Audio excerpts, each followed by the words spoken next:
And there comes administrative management. Administrative management, the goal of administrative management theory is to provide a methodical approach to the overall design of an organization.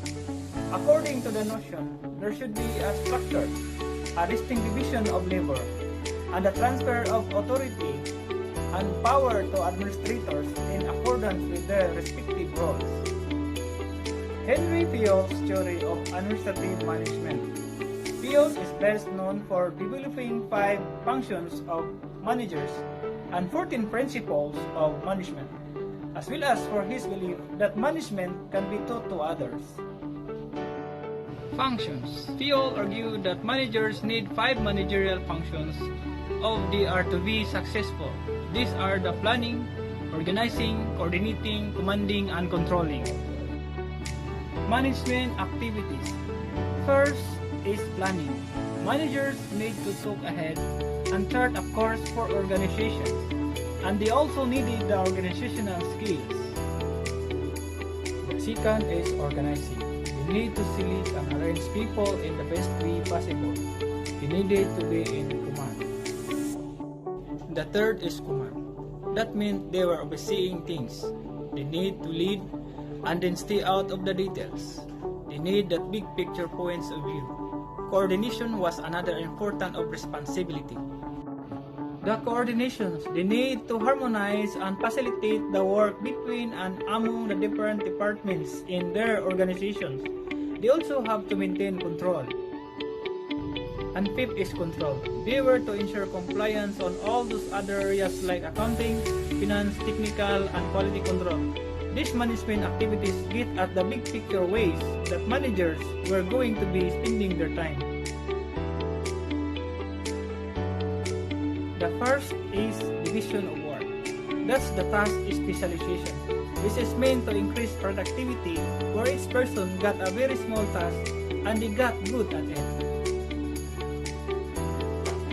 The second is authority and responsibility. In other words, the manager has the right to give orders and exact obedience. That's part of being a manager. The third is discipline. That meant obedience, application, and energy on the part of the individual employee. And then the manager would warn, he would fine, and he would sustain people to enforce that discipline. The fourth is unity of command. Managers should pursue the unity of command. In other words, an employee should receive orders from one supervisor only. I know that I used to be really confused in the organizations when I worked in places where I felt like I had more than one boss, and it was really stressful. Number 5 is unity of direction. That means one head and one plan for a group of activities having the same direction. So everybody is pushing in the same direction. Number 6 is subordination of individual interest to general interest. That means that you as an individual employee should put your personal interest aside and pursue the greater purpose. Number 7 is the remuneration of personnel. He thought people should be paid fairly and rewarded for what he called well-directed effort. In other words, if people are good workers, you should pay them fairly. Number 8 is centralization.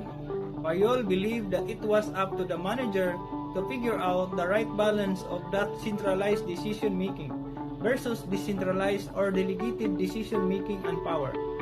If an organization really big, they are going to have decentralized a little bit more. But if it's smaller, then they can keep most of the decision-making power. And it was up to the managers to figure out. Number 9 is the scalar change. We call it the change of command. We call it the change of superiors, where you would go up the chain and then cut across the organization somewhere and then down to the chains of command to speak to somebody on the other side.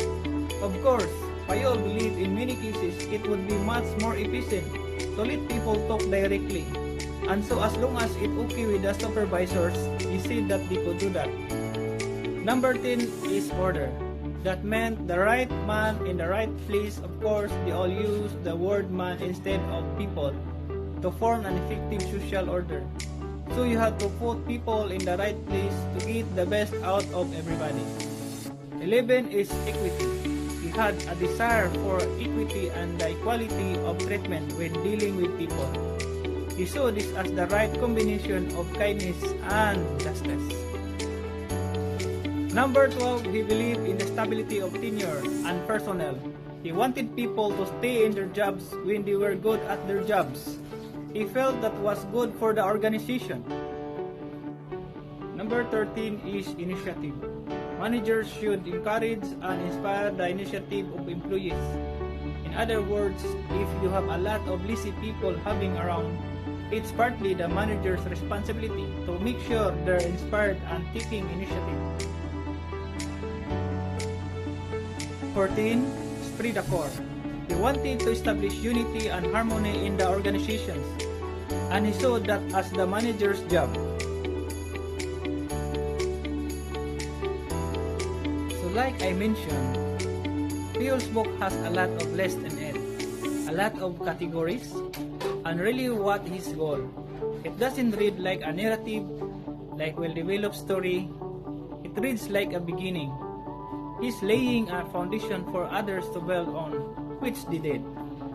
We talk about the first managerial activities or the functions, that the list of 5, and finally the general principle of management, or the 14 areas where the managers will approach people and try to move everybody in the right direction.